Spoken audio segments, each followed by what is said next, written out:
Phytochrome signalling देखते हैं। Phytochrome signalling में हम दो कंडीशंस देखेंगे। पहली कंडीशन डार्क में, दूसरी कंडीशन लाइट में।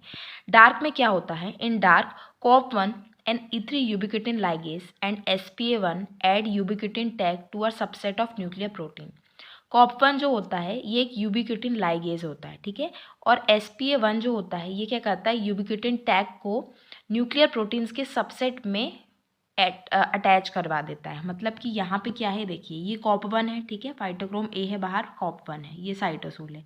इसको अंदर लेके जाने में मदद करता है CSN, ठीक है। COP1 अंदर गया। SPA क्या करता है? SPA1 जो होता है ये होता है सप्रेसर ऑफ फाइटोक्रोम ए। ये इन ट्रांसक्रिप्शन फैक्टर्स पे यूबिक्विटिन टैग लगाता है। यूबिक्विटिन टैग लगाता है, उससे क्या होगा? यहाँ पे इनका प्रोटियोसोमल डिग्रेडेशन हो जाएगा, ठीक है। यहाँ पे कोई फोटोमॉर्फोजेनेसिस नहीं होगा। The ubiquitinated proteins are targeted for degradation by the 26S proteasomal degradation, ठीक है। ubiquitinated protein जैसा कि मैंने बताया उनका क्या हो जाएगा? डिग्रेडेशन।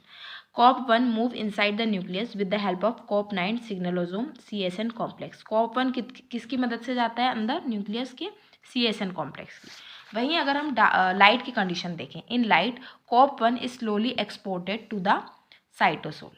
लाइट में क्या होता है? COP1 जो होता है वो स्लोली कहाँ पे जाने लगता है? बाहर, वो साइटोसोल में जाने लगता है।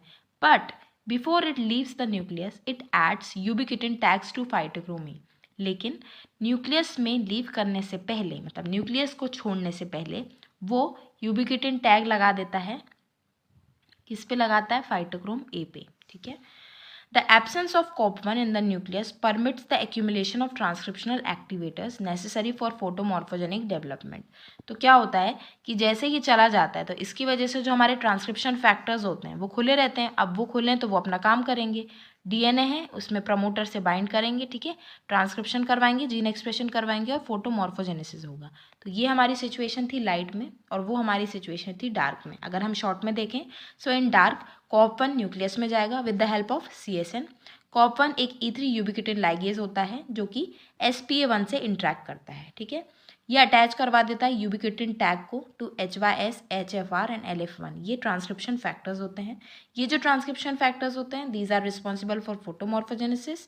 दे are degraded and no photomorphogenesis. Dark में नो फोटोमॉर्फोजेनेसिस। अगर हम लाइट की बात करें, COP1 जो होता है वो मूव करता है साइटोप्लाज्म में, ऑन द वे यूबिक्विटिन कर देता है फाइटोक्रोम ए को, फाइटोक्रोम ए का डिग्रेडेशन हो जाता है। COP1 जो है वो साइटोप्लाज्म में चला जाता है, ट्रांसक्रिप्शन फैक्टर एक्टिवेट हो जाते हैं, कोई डिग्रेडेशन नहीं होता है, ट्रांसक्रिप्शन ऑन, मतलब फोटोजेनेसिस होगा, फोटोमॉर्फोजेनेसिस यहाँ पे देखने को मिलेगा। तो अभी हमने क्या पढ़ा? हमने डार्क और लाइट में